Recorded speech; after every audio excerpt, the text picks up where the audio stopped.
No cierren sus Biblias, mis hermanos, tengan abierta en este pasaje. Vamos a tomar nuestra predicación sobre el libro de Hechos.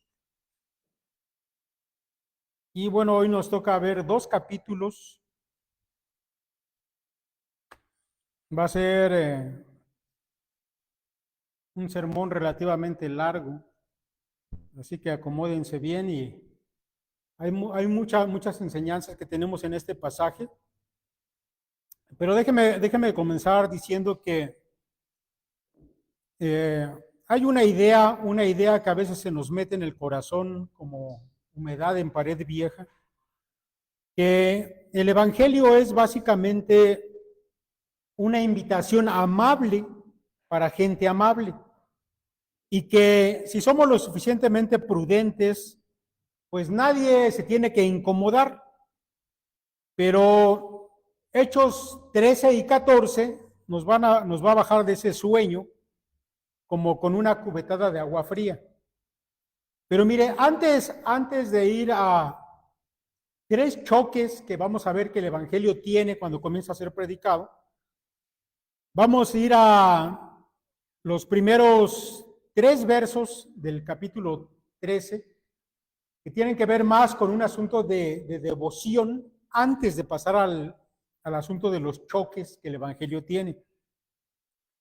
Entonces comienza diciendo Lucas, había entonces en la iglesia que estaba en Antioquía profetas y maestros: Bernabé, Simón el que se llamaba Níger, Lucio de Cirene, Manaén el que se había criado junto con Herodes el tetrarca, y Saulo. Ministrando estos al Señor y ayunando, dijo el Espíritu Santo: apartadme a Bernabé y a Saulo para la obra a que los he llamado. Entonces, habiendo ayunado y orado, les impusieron las manos y los despidieron. Ahora quiero que ponga atención en algo, que estamos hablando de una iglesia nueva, la de Antioquía. No es Jerusalén. Esta es una iglesia joven que además es diversa, con líderes distintos y con un detalle importante: que estos hermanos de la iglesia de Antioquía no se están entreteniendo con Dios. Ellos están ministrando al Señor. Si pone usted atención ahí en el verso 2, aparece esta frase: ministrando estos al Señor y ayunando. Ahora, esta frase, mis hermanos, es clave para entender todo lo que se va a desarrollar a continuación. Hay que decir que esta iglesia no se reúne para consumir un servicio, sino para rendirse delante del Señor. No es ¿qué me voy a llevar hoy del culto?, sino Señor, ¿qué quieres de nosotros? Ahora, ¿por qué digo eso? Porque, mis hermanos, la palabra interesante aquí y que vale la pena puntualizar es la palabra que se traduce como ministrando. Esa palabra griega, mis hermanos, es la palabra liturgia, de donde proviene nuestra palabra liturgia. Ahora, esta palabra se usaba respecto de, escuche bien esto, se usaba respecto del servicio de los levitas y de los sacerdotes, que era gente consagrada a servir a Dios de por vida. Eso, mis hermanos, es aplicado a cristianos de la iglesia de Antioquía. Así que el cristianismo es literalmente eso: consagrar tu vida a servir a Dios. Así que aquí tenemos una comunidad que se ha puesto oficialmente al servicio de Dios, con tiempo, con esfuerzo, con prioridad, con reverencia. Y cuando la iglesia está en ese estado, ocurre algo que no sucede simplemente empleando estrategias: que el Espíritu Santo habla. Apartadme a Bernabé y a Saulo para la obra. Mis hermanos, esto no lo decide un comité, no es un asunto de moda, no es una actividad humana, es Dios marcando la dirección que la iglesia debe tomar. Y ahora observa otra cosa: El Espíritu no solamente llama a cualquiera, Él llama a dos hombres que son útiles, que además son conocidos y necesarios. Y la iglesia de Antioquía pudo haber dicho, Señor, pues llévate a otros, porque Bernabé y Saulo nos hacen falta aquí. Pero una iglesia sana entiende lo siguiente, que la obra de Dios no avanza reteniendo a la gente, sino enviándola. Y entonces hacen tres acciones sencillas y significativas. Ayunan, oran y les imponen las manos. Y esto, mis hermanos, implica o significa que ellos no van a ser misioneros a la deriva, sueltos, sino que van con respaldo de la iglesia, que además tienen una responsabilidad y no van en nombre propio o por iniciativa propia, ellos van en el nombre del Señor. Y aquí, mis hermanos, va a venir una transición que nos va a meter de lleno al mensaje de hoy. Cuando una iglesia envía bajo la guía del Espíritu, no está mandando gente a pasear, está enviando el Evangelio a un mundo con fuerzas oscuras reales, con resistencia real y con dioses falsos muy bien instalados en la cultura del mundo. Por eso es que apenas salen y vienen los choques. Y estos choques no es porque el Evangelio sea agresivo, sino porque es verdadero. Y esto es importante. Porque cuando la verdad entra, no pide permiso. Simplemente enciende la luz y entonces la oscuridad se incomoda, como lo vamos a ver. Alguien dijo que el Evangelio es como abrir una ventana en un cuarto encerrado por años. No estás peleando con el polvo, solamente entra la luz y el polvo se levanta. No lo causó la luz porque sea mala, sino que lo reveló porque es verdadera. Entonces vamos a ver hoy, mis hermanos, tres choques del Evangelio. Primero contra lo espiritual falso, luego contra la religión sin fe y finalmente contra la idolatría cultural. Y al final una gran conclusión: Cristo reina y su Evangelio avanza. Siempre es así. Mis hermanos, el primer choque que vamos a encontrar en este primer viaje misionero del apóstol Pablo no ocurre en una plaza con estatuas, ocurre en un enfrentamiento espiritual, cara a cara, con un falso profeta que está intentando torcer el camino del Evangelio. Así que vamos a ese capítulo 13, a partir del verso 6. Lo voy a leer rápidamente y luego vamos a explicar algunas cosas. Dice ahí la palabra de Dios: y habiendo atravesado toda la isla hasta Pafos, hallaron a cierto mago, falso profeta, judío, llamado Bar Jesús, que estaba con el procónsul Sergio Paulo, varón prudente. Llamando a Bernabé y a Saulo, deseaba oír la palabra de Dios, pero les resistía Elimas, el mago, pues así se traduce su nombre, procurando apartar de la fe al procónsul. Entonces Saulo, que también es Pablo, lleno del Espíritu Santo, fijando en él los ojos, dijo: oh, lleno de todo engaño y de toda maldad, hijo del diablo, enemigo de toda justicia, ¿no cesarás de trastornar los caminos rectos del Señor? Ahora, pues, he aquí la mano del Señor está contra ti, y serás ciego, y no verás el sol por algún tiempo. E inmediatamente cayeron sobre él oscuridad y tinieblas, y andando alrededor buscaba quién le condujese de la mano. Entonces el procónsul, viendo lo que había sucedido, creyó, maravillado de la doctrina del Señor.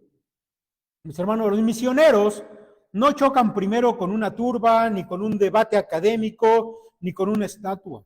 Ellos chocan con algo más silencioso y más antiguo: el engaño espiritual. Y este engaño espiritual aquí tiene apariencia de religión útil.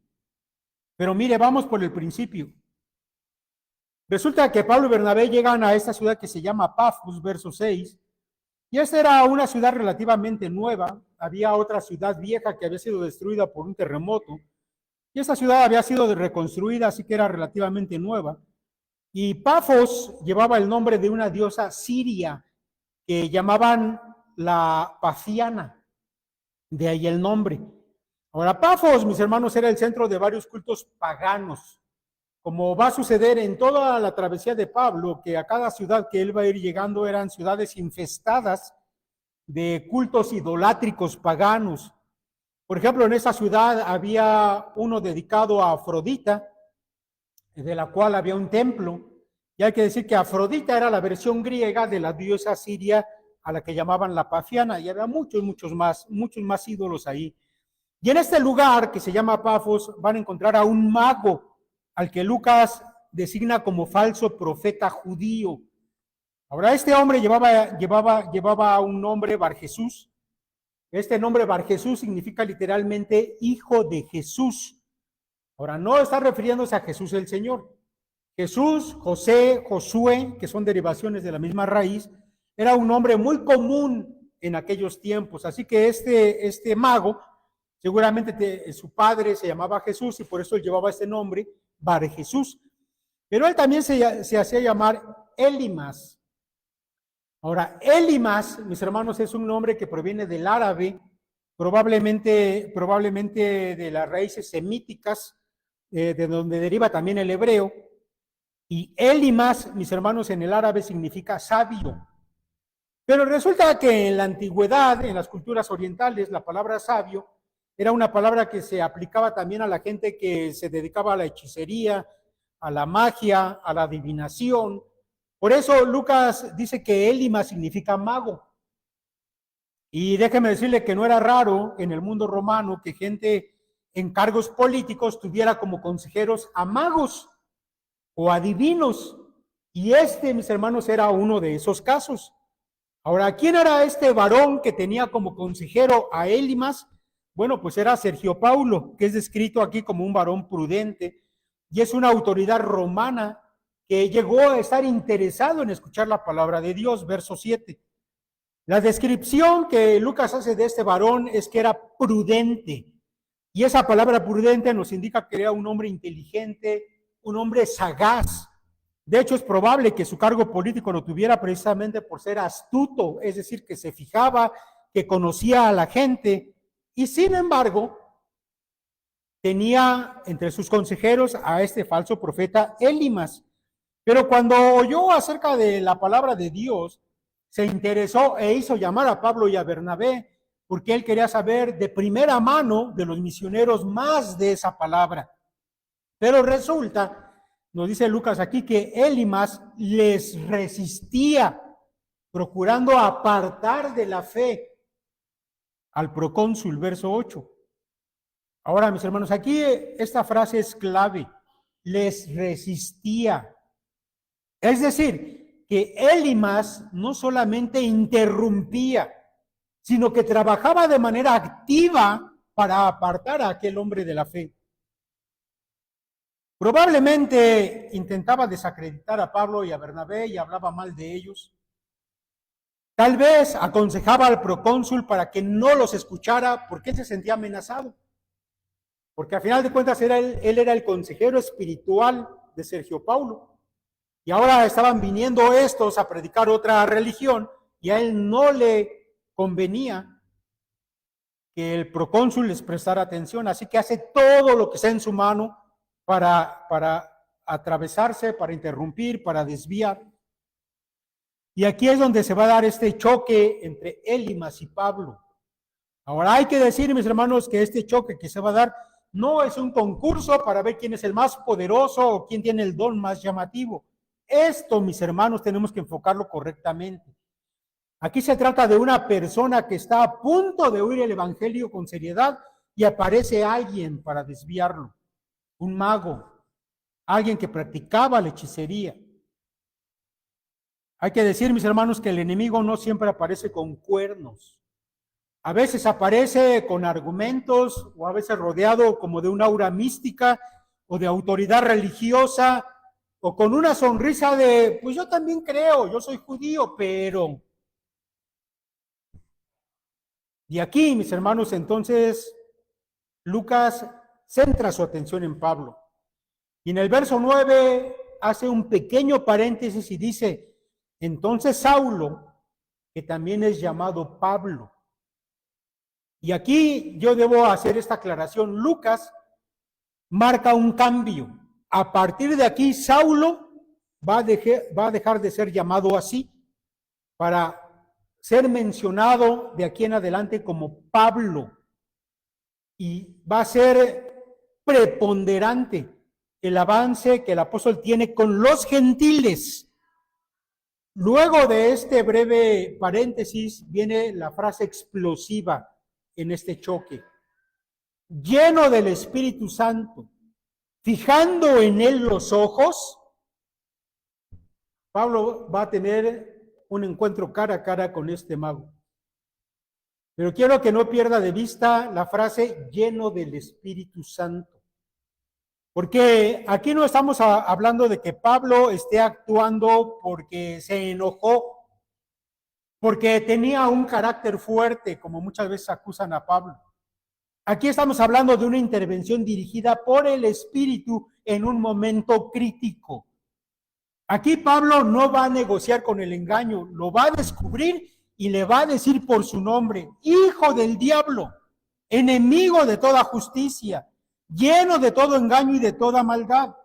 ¿No cesarás de trastornar los caminos rectos del Señor? Bueno, yo sé que son palabras duras, pero observa por qué Pablo se expresa así. Porque el texto dice que Elimas estaba torciendo el camino para apartar de la fe al procónsul. Aquí no estamos hablando de un incrédulo confundido, estamos hablando de un manipulador profesional en cosas espirituales. Alguien dijo que es como cuando por fin sintonizas una estación clara en la radio y alguien mete interferencia para que no escuches. El problema no es la música, es la interferencia. Y Pablo no pelea con la radio, apaga el ruido. Porque al que busca se le trata con ternura, pero al que engaña se le debe tratar con firmeza. Ahora, le dice Pablo, la mano del Señor está contra ti. Quedarás ciego. Y esto ocurre al instante. Algunos eruditos piensan que de la manera que había sucedido con Pablo, cuando camino a Damasco se encontró con el Señor cara a cara, ahora, de esa misma manera, Pablo, por el poder del Espíritu, trae ceguera temporal sobre este mentiroso. Lo que podría significar que Pablo no estaba buscando su destrucción, sino su corrección, como había sucedido en su propia persona. Ahora aquí, mis hermanos, debo hacer dos aclaraciones. Que Pablo haya confrontado a este mago y lo haya dejado ciego no es norma para la iglesia. No es una regla el ir por la vida dejando ciegos a los que nos caen mal. Y esto lo aclaro porque yo he platicado con gente de otras denominaciones que piensa que puede hacer eso. No, no es así. Aquí, mis hermanos, esta señal, este milagro, tiene una función. Y es una función doble. Primero, proteger el acceso del procónsul a la verdad. Y segundo, confirmar la autoridad del mensaje. Porque el evangelio, mis hermanos, va a ser acompañado con poder para dejar claro que conlleva una autoridad divina. Y eso, mis hermanos, está siendo bastante claro aquí. Ahora, lo siguiente, verso 12, es algo que me parece a mí precioso y les voy a explicar por qué. Dice ahí, el procónsul creyó maravillado. ¿Pero maravillado de qué? No dice maravillado del milagro que había visto, sino maravillado de la doctrina del Señor. Ahora, ¿por qué le digo que eso es precioso? Porque en el tiempo apostólico, cuando había realización de milagros, por ejemplo, en el Evangelio de Juan, Juan no se cansa de decirnos que la gente creía porque había visto las señales. El mismo Nicodemo dice, creemos que has venido de Dios como maestro porque hemos visto las señales. Pero el Señor Jesús tampoco se cansa de decir, esa fe no me sirve. Porque era más bien como una impresión de un milagro y por eso creían, y esa fe no sirve.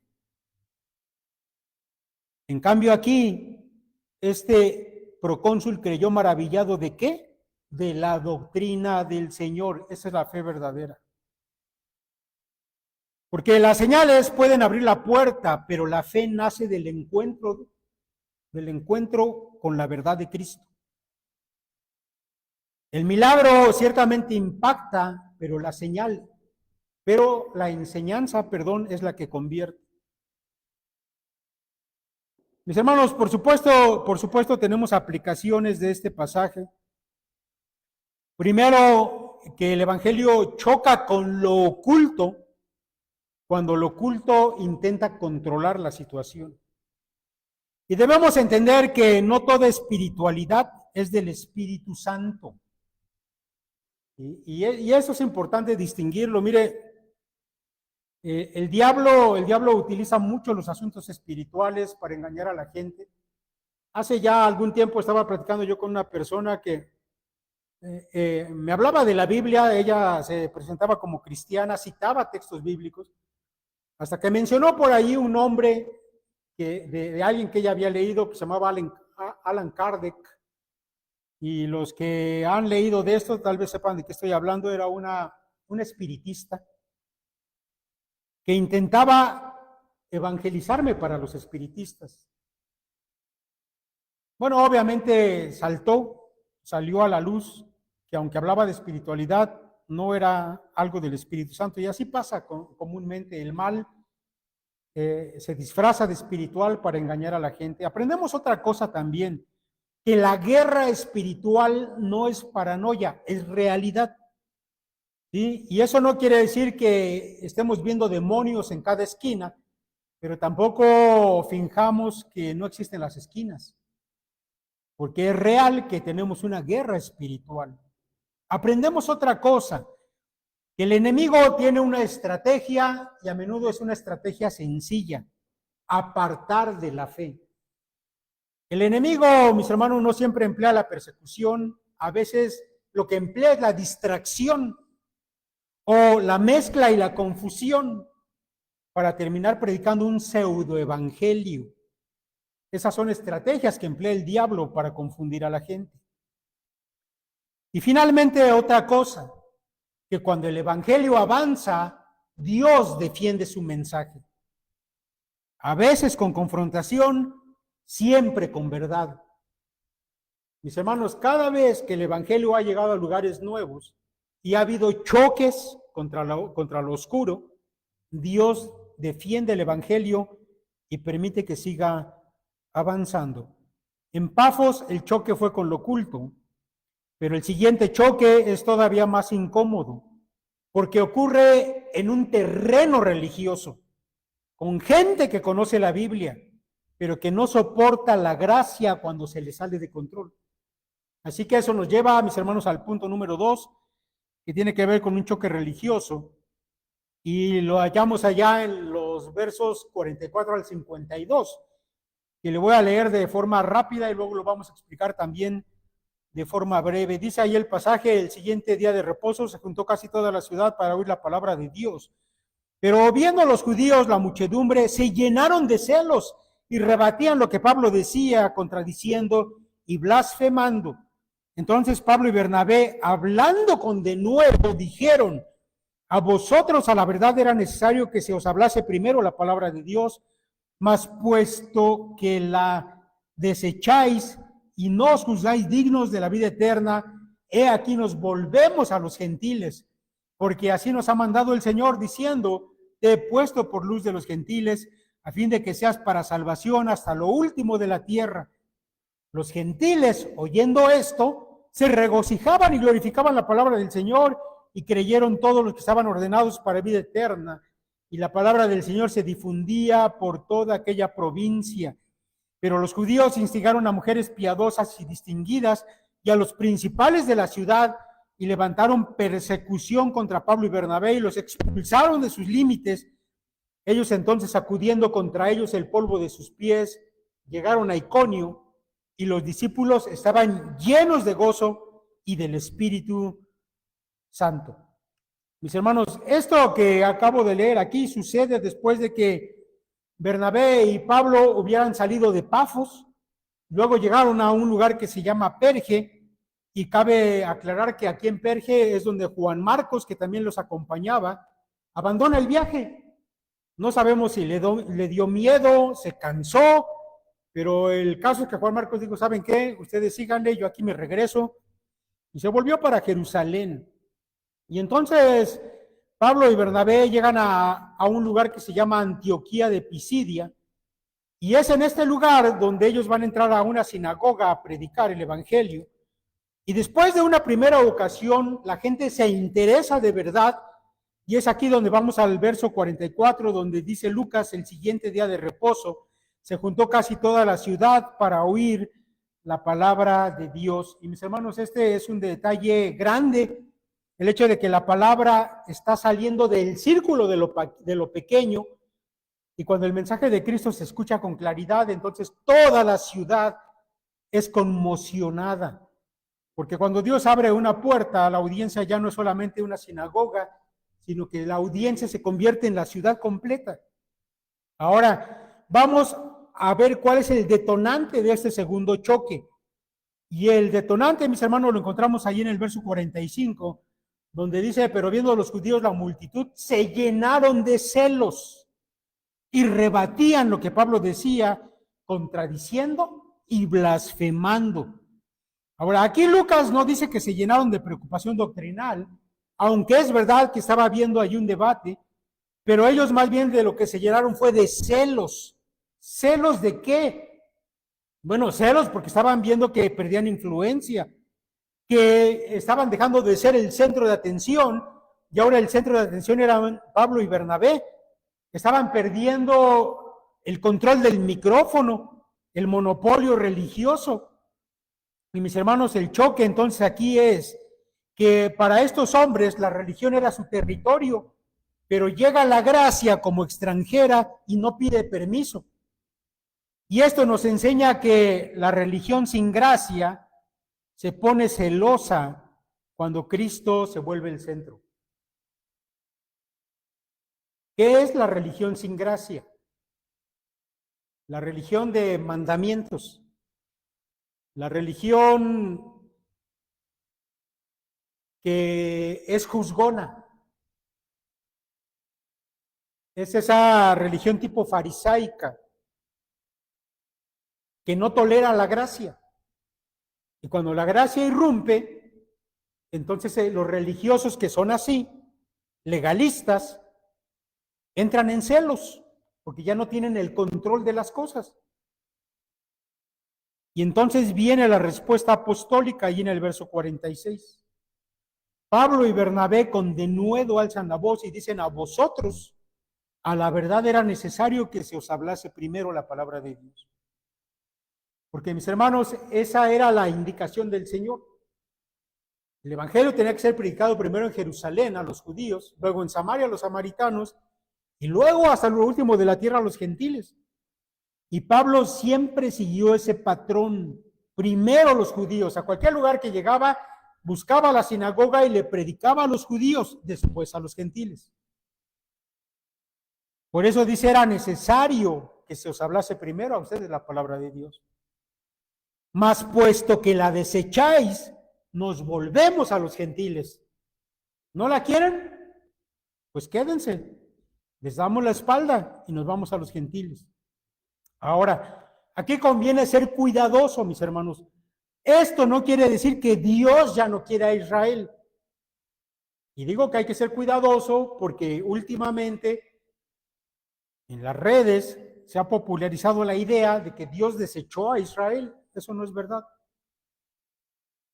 Simplemente Pablo está siendo responsables, en este caso a los judíos, de su manera de comportarse. Él les dice, la desecháis y no os juzgáis dignos. El Evangelio, mis hermanos, no se detiene. Si es rechazado, da la vuelta y abre camino por otro lado.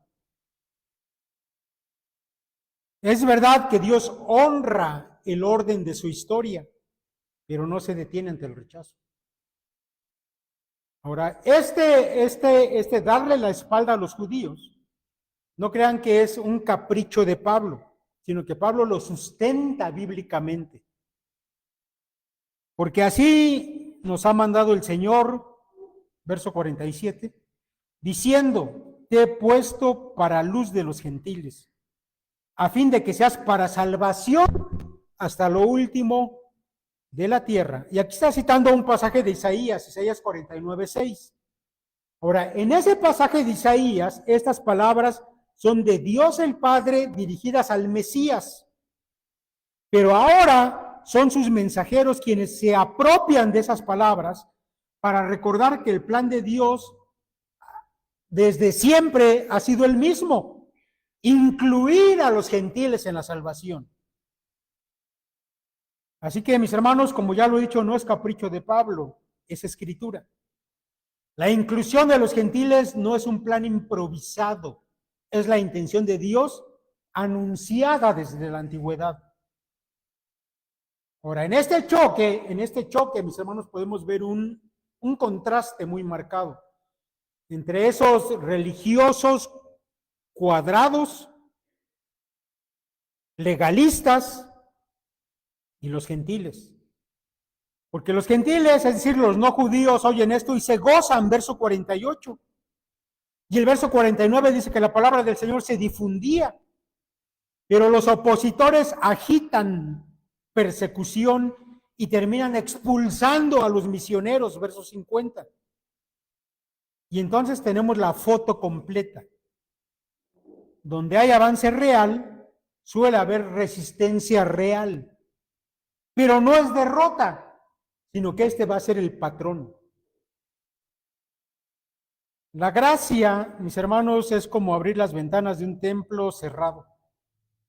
Algunos se alegran porque entra aire y luz, pero otros se enojan porque el aire nuevo también mueve el polvo viejo y ya no controlan la atmósfera. Justamente eso sucedió aquí.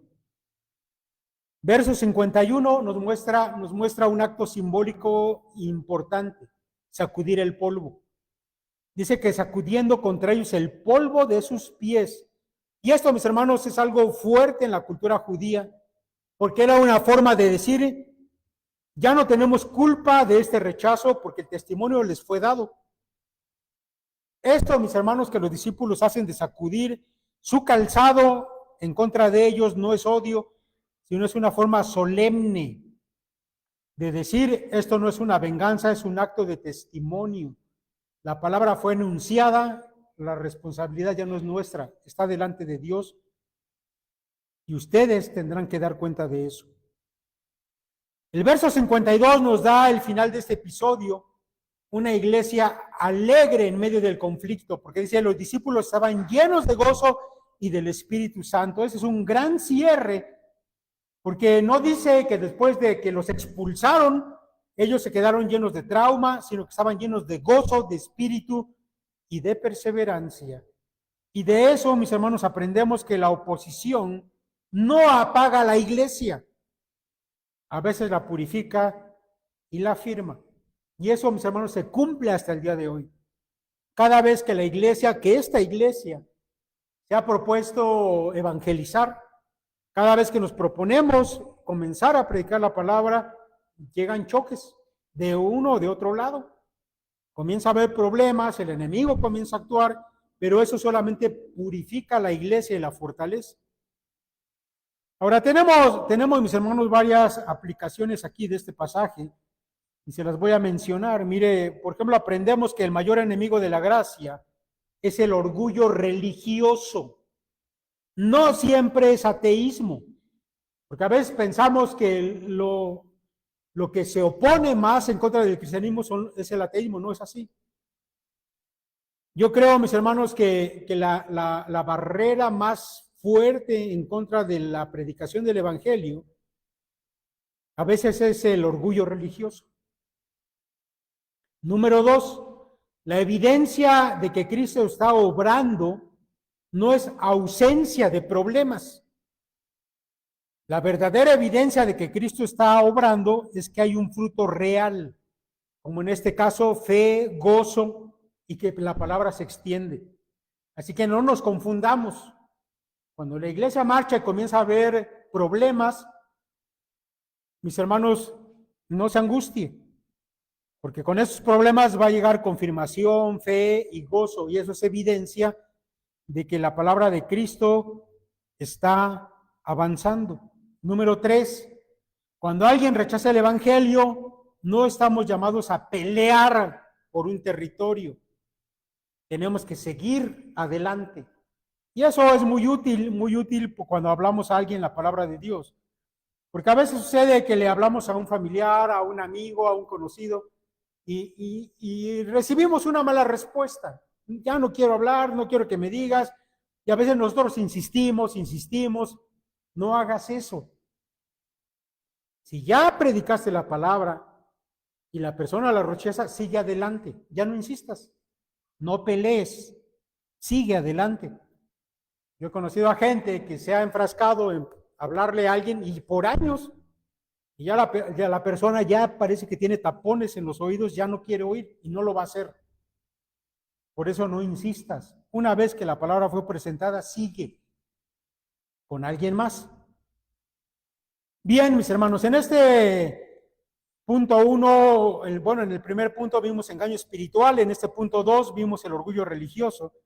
Y ahora viene un tercer choque, el choque cultural, porque vamos a ir a una ciudad pagana con una multitud idólatra y el evangelio que no permite que sigamos llamando Dios a lo que no es Dios. Aquí, mis hermanos, el choque ya no es con un mago, ya no es con celos religiosos, sino con algo más masivo y cotidiano, la cultura idólatra. La forma normal de entender el mundo sin Dios. Y lo tremendo aquí, mis hermanos, es que la gente no reacciona con odio al principio, sino incluso con admiración. Y a veces el peligro no viene como ataque, sino como aplauso. Así que vayamos a este tercer punto, donde vamos a ver todo esto. Les leo capítulo 14 del verso 8 al 18 y luego lo vamos a explicar también de manera rápida. Dice ahí la palabra de Dios: y cierto hombre de Listra estaba sentado imposibilitado de los pies, cojo de nacimiento, que jamás había andado.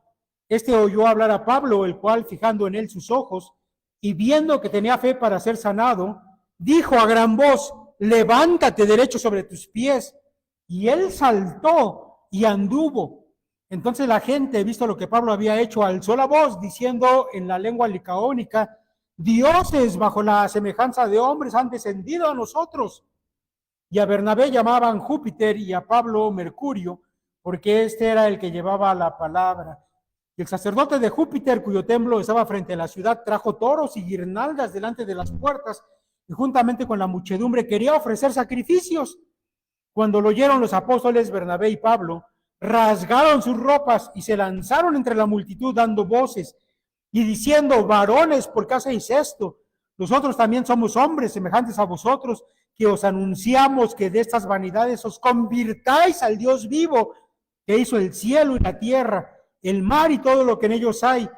En las edades pasadas él ha dejado a todas las gentes andar en sus propios caminos, si bien no se dejó a sí mismo sin testimonio, haciendo bien, dándonos lluvias del cielo y tiempos fructíferos, llenando de sustento y de alegría nuestros corazones. Y diciendo esas cosas, difícilmente lograron impedir que la multitud les ofreciese sacrificio. Mis hermanos, después de salir de Antioquía de Pisidia, fueron a otra ciudad que se llamaba Iconio, según encontramos ahí en 14:1. Luego a Listra, como encontramos en 14:8, donde vamos a parar un momento para ver este tercer choque. Para comprender, mis hermanos, lo que aquí sucedió, es importante comprender el contexto cultural de esta ciudad. Para lo cual quiero citar al teólogo Raúl Caballero, que dice lo siguiente, y cito: La población se compone de ciudadanos romanos pertenecientes a las Fuerzas Armadas y de aborígenes licaónicos, quienes conservaban el idioma nativo y su estilo de adoración. La gente habla griego y por lo tanto puede comprender a los misioneros. Es oportuno recordar que no hay una comunidad judía. Y aunque no hay una comunidad judía, por lo menos vamos a encontrar a una familia hebrea piadosa, como veremos luego al estudiar Hechos 16. Fin de la cita de Raúl Caballero. ¿Qué encontramos entonces en esta ciudad? Soldados romanos y los nativos de la ciudad, que eran licaónicos o licaonios. Y ellos, aunque hablaban griego, también hablaban su propia lengua y tenían su propia cultura idólatra. Solamente se va a mencionar aquí una familia, allá más adelante en Hechos 16, que era la familia de Timoteo, pero eso será en otra ocasión. Lo que quiero que centremos nuestra atención es al contexto cultural que había allí. Así que, mis hermanos, Listra es el lugar donde el evangelio sale totalmente del marco judío. No hay sinagoga, no hay Antiguo Testamento compartido, no hay lenguaje teológico común aquí. Aquí Pablo no puede citar a Abraham porque nadie lo conoce, ni a Moisés. Él va a tener que empezar a hablar desde la creación, desde la lluvia, desde el pan, desde la alegría humana, como ya lo escuchamos. Así que esto es misión desde cero. Y es aquí donde Lucas nos presenta a un hombre que era cojo de nacimiento. Nunca había caminado. Y el hombre parece que reacciona al mensaje de Pablo y Pablo se da cuenta que aquel hombre está poniendo atención, verso 8. Y entonces Pablo lo mira, pone sus ojos en él y entonces discierne que tiene fe para ser sanado, verso 9. Ahora, si usted es observador, tal vez ya notó que esta es la segunda vez que se menciona la mirada de Pablo. La primera vez cuando tuvo ese encuentro con Elimas, dice que fijando en él sus ojos, que le dijo, hijo del diablo. Y aquí en esta segunda ocasión fija su mirada en este cojo. Ahora, yo debo decirle que esta mirada de Pablo implica más que discernimiento humano. Tiene que ver, por supuesto, con un discernimiento sobrenatural que el Espíritu le concedía a Pablo. De manera que puede ver fe en este hombre. Y por lo tanto le ordena, levántate. Y el hombre que ya está atento, salta cuando Pablo se lo ordena y camina. Nunca había caminado en su vida, pero ahora se levanta y puede caminar. Pero mis hermanos, aquí viene el detalle clave. Ante un milagro real y evidente, hay una reacción. Siempre que hay una obra milagrosa, sobrenatural, siempre hay una reacción. Ahora, eso nos debe recordar que ya Hechos nos ha mencionado la curación de un cojo anteriormente. Pero eso tuvo lugar ahí en Jerusalén.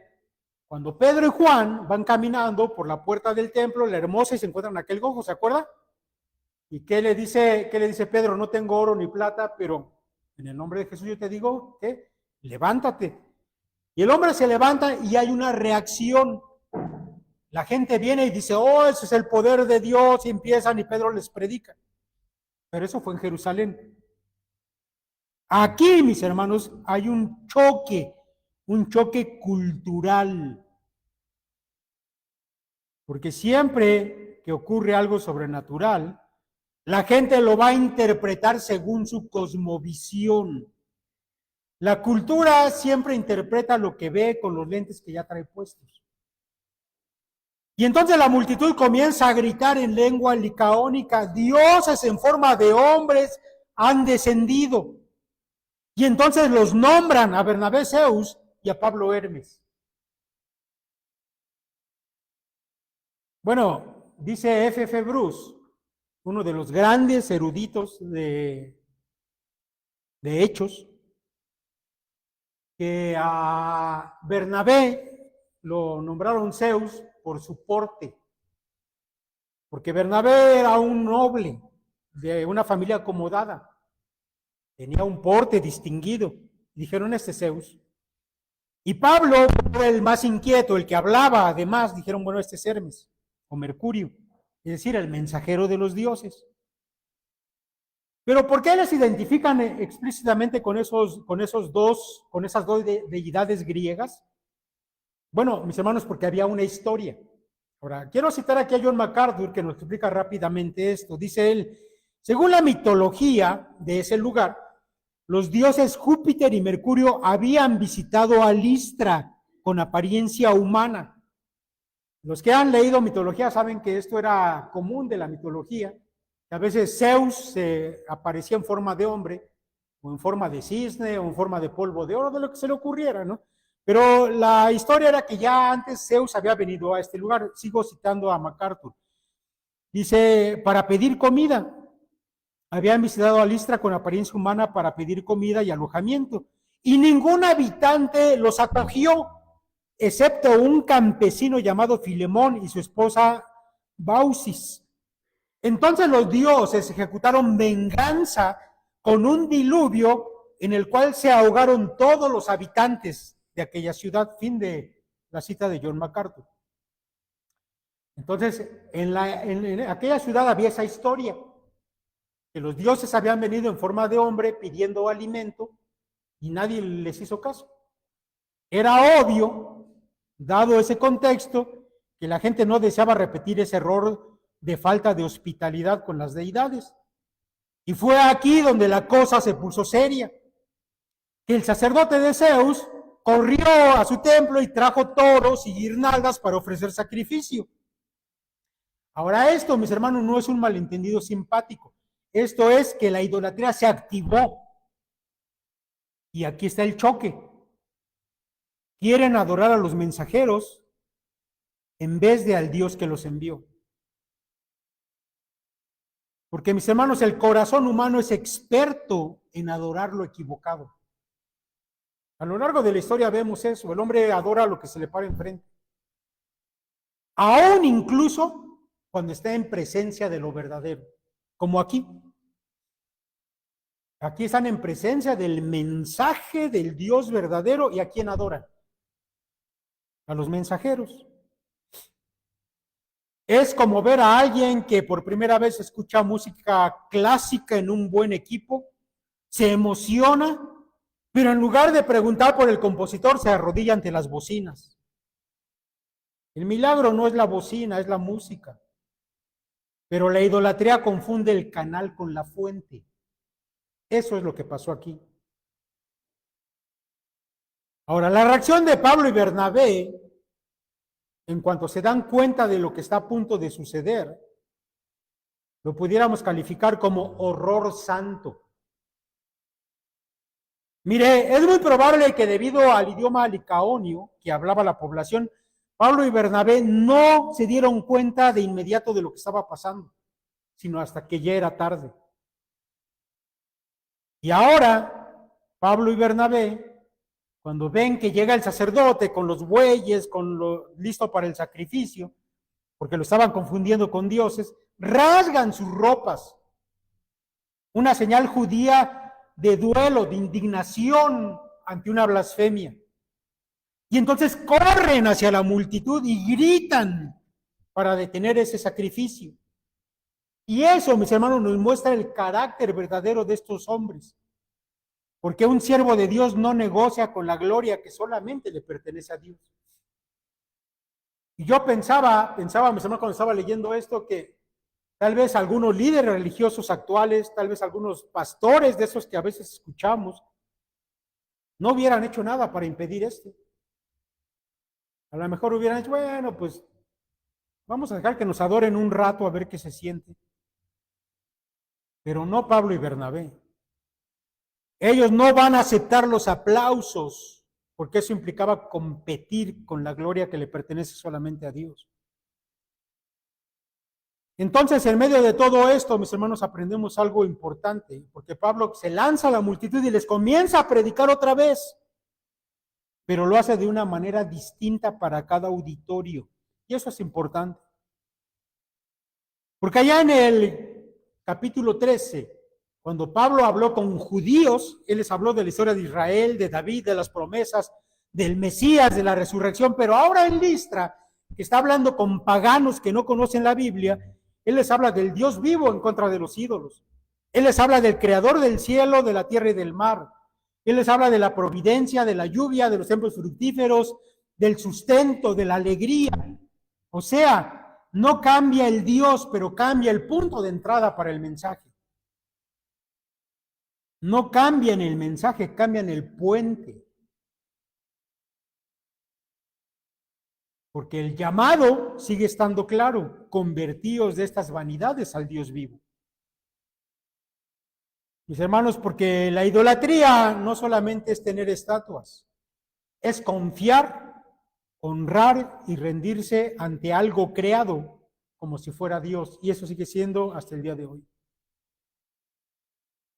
Y apenas lograron impedir que les llegaran a ofrecer sacrificios.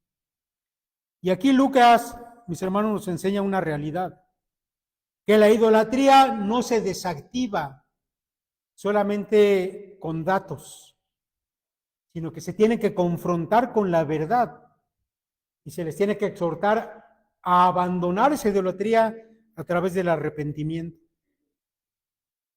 Ahora, esto es importante que tú lo sepas, porque vivimos en un país idólatra. Más del 85% de la gente mexicana adora ídolos conocidos. Y otra buena porción adora otro tipo de ídolos más oscuros todavía. Vivimos en un país idólatra.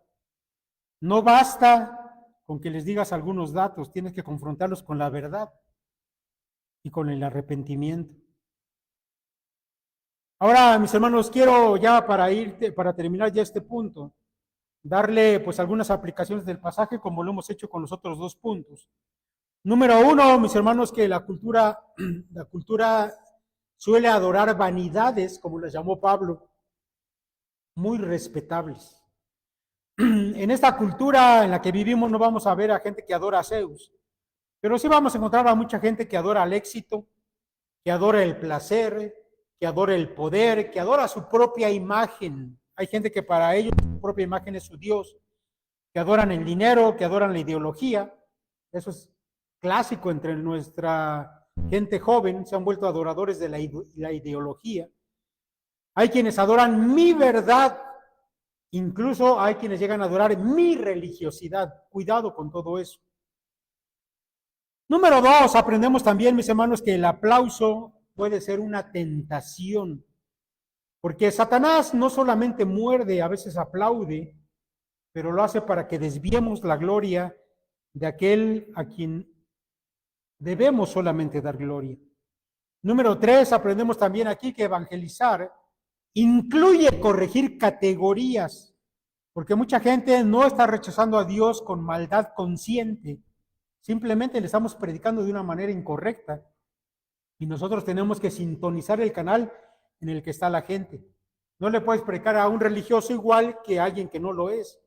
Tenemos que aprender a conocer al auditorio al que le estamos predicando la palabra de Dios. Y número cuatro, que Dios es verdad que se deja ver en la creación y que se deja ver como un Dios que tiene providencia para todos, pero eso no sustituye el evangelio. Es decir, que le podemos hablar a la gente de la bondad de Dios, pero solamente es para preparar el terreno. Al final de cuentas tenemos que hablarles de Cristo, porque Cristo es la puerta. Hay quienes están acostumbrados a predicar un evangelio suavecito, que no molesta, y hablamos de que Dios es bueno, de que Dios te ama, pero nunca les presentamos a Cristo como es. Y aquí aprendemos que Pablo sí lo hizo, y él es ejemplo en estas cosas. Bien, mis hermanos, vamos al final. Solamente para resumir, en Pafos vimos el evangelio de cómo desenmascara el engaño. En Antioquía de Pisidia, cómo atraviesa el orgullo religioso. Y aquí en Listra, cómo confronta la idolatría cultural. Y en los tres casos, la victoria no fue de Pablo siendo fuerte, sino de Cristo abriendo camino por verdad, por poder y por gracia.